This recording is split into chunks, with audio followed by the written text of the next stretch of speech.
In today's aviation news recap, an airline is wanting to double its fleet.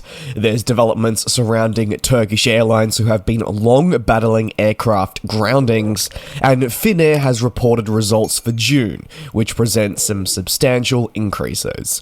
Let's begin with Turkish Airlines. They're one of the many airlines that are currently being impacted by the Pratt & Whitney engine saga, which we know to be affecting several aircraft types right around the world. As part of the impacts, Turkish Airlines has been forced to ground some of its single-aisle Airbus aircraft, which has therefore hurt its ability to offer short to medium-haul services as normal and meet growth targets that it has outlined. Most notably, it's the geared turbofan engines at Pratt & Whitney that are affecting the airline's A320neo family aircraft, or more simply, the A321neo.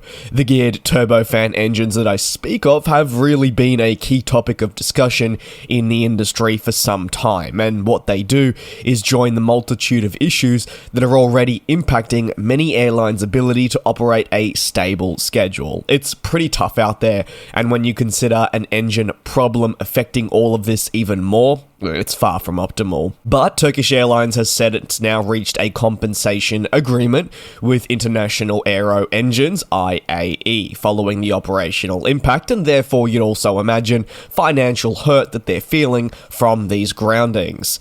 The Turkish flag carrier said an agreement was reached to help compensate and mitigate some of the impacts it has faced from those difficulties, but also engine availability. Furthermore, the settlement involves revising purchase and maintenance agreements in the future. The specifics around these revisions were not obviously publicly disclosed, but no doubt Turkish Airlines used this as an opportunity to get a better deal. It wouldn't be the first time we've seen something similar like this occur within our aviation industry. We also know that the Airbus single-aisle family is going to greatly influence their long-term growth targets.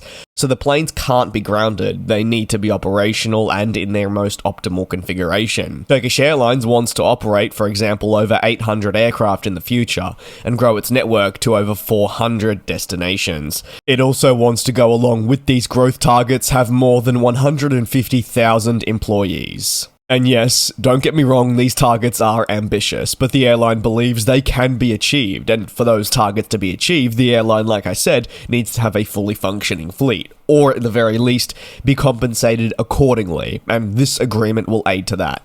That is because grounding aircraft related to engines will continue into 2025. The airline states these numbers will reach 40 to 45 units, so respite is not necessarily on the way. The airline does hope that pressures will begin alleviating after 2025, but when you're factoring in delays in inspections and the availability of parts, this is an ever-evolving situation, much like our aviation industry, and can change at a moment's notice. It does make forecasting a little bit difficult. Don't worry. Several airlines, just like Turkish Airlines, are feeling the effects of the Pratt & Whitney engine crisis.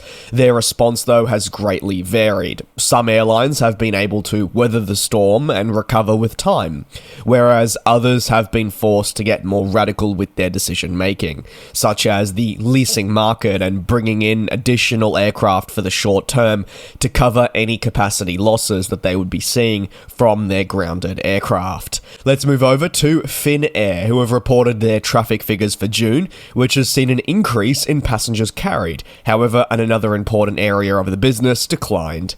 In June, Finnair just transported over 1 million passengers at 1.09 million, which represented a 9.4% jump year over year, a solid increase. Despite the increase in passengers carried, the airline did see passenger load factor overall decline 0.7 percentage points to a very flat figure of 80%. Finnair says that the reporting comes as they've continued to face disruptions because of airspace closures, but they have been navigating these challenges as best as you would imagine. Passenger load factors were indeed highest on services towards Asia and North American markets, and PLFs stood at 80% for Europe. Finnair notes that Middle Eastern traffic saw their passenger load factors at 74.1%, and if you are after the lowest passenger load factors, well, that was for domestic traffic. Despite Despite airspace closures, the company saw a rise in ASKs for Asian traffic by 6.1% as it continued to add capacity. This was especially felt towards Japan. Destinations in Asia have really enjoyed a significant recovery over the last 18 months as more and more airlines have looked to scale up their flights in response to easing restrictions and growing confidence in travel. There were also considerable jumps year over year in North America as Finnair focused on Dallas and Chicago. Across the summer months, flying to these locations in the US are expected to be an important part of the airline's long-term results. Narrow-body operations were another focal point throughout the year, and while we did see domestically a lower PLF, they did see overall ASKs across Europe rise by 12%. Cargo tonnage increased by 6.9%, and as the airline moves deeper into its summer schedule, it'll be watching more and more closely how its traffic performance fares year over year. And if there are any declines, how does it improve this aspect of the business? On to the final story. South African Airways' outlook on itself as a business has considerably changed in the last 18 months, with positivity around the airline which has not been seen in a long time. The airline's interim CEO spoke with media such as Bloomberg and expressed his long-term vision, which was to grow the business. South African Airways wants to double its fleet if possible, and at the moment it has 9 active units, with 1 listed as parked, so you'd be looking at a jump towards in and around 20 planes. At the moment it also only flies Airbus-powered aircraft. Further to the fleet, and therefore with the opportunity of having greater capacity by bringing in more aircraft, SAA says it wants to also grow its network towards more what it once was. South African Airways has experienced a very turbulent last decade, which resulted in its fleet and subsequent route portfolio shrinking quite considerably. Following the pandemic, the airline has sought to emerge more positively, streamlined and focused on its finances. These growth ambitions are hoped to be more of a short-term focus, with the fleet and route growth being implemented between now and 2025. The growth will not just focus on regional flying, but adding international destinations wherever possible. However, despite these hopes of growth that I've been touching on, South African Airways is still aware of its situation after the local government's plan to sell a majority stake fell through. In an interview with Bloomberg, that interim CEO I speak of stated that the airline can survive independently for 12 to 18 months, as it's cash positive. The ability to be cash positive and survive independently remains one of South African Airways' biggest achievements, but also equally biggest focus areas.